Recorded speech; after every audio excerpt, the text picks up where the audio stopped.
स्वच्छता ही सेवा। सुंदरगढ़ जिलार लाठीकटा ब्लॉक अंतर्गत वेदव्यास गुरुकुल संस्कृत महाविद्यालय परिसर में कुआरमुंडा स्थित संस्कार अनुष्ठान और नेहरू युव केन्द्र आंचलिक संयोजक डॉक्टर अमूल्य कुमार जेना तत्वावधान में स्वच्छता कार्यक्रम अनुष्ठित हो जाइए। संस्कृत महाविद्यालय अध्यक्ष डॉक्टर उमाकांत पंडा सभापतित्व जातीय सेवा योजनार कार्यक्रम अधिकारी ज्योत्ना राणी दास तथा स्वेच्छासेवी माने ही कार्यक्रम में योगदान करते।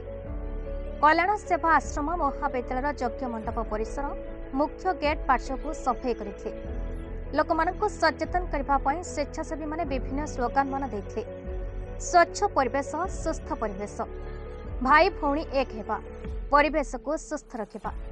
अन्य मानक मध्य अध्यापक डॉक्टर काले किंकर पंडा, सुरेश चंद्र भोई, श्यामामाला दास, संतोष कुमार लेंका कार्यक्रम में सहयोग करते। यह कार्यक्रम सेप्टेम्बर 17 तारिख आरंभ हो अक्टोबर 2 तारिख पर्यंत चलिब। कार्यक्रम आरंभ में ईश्वर स्तुति प्रार्थना मंत्र पाठ करा।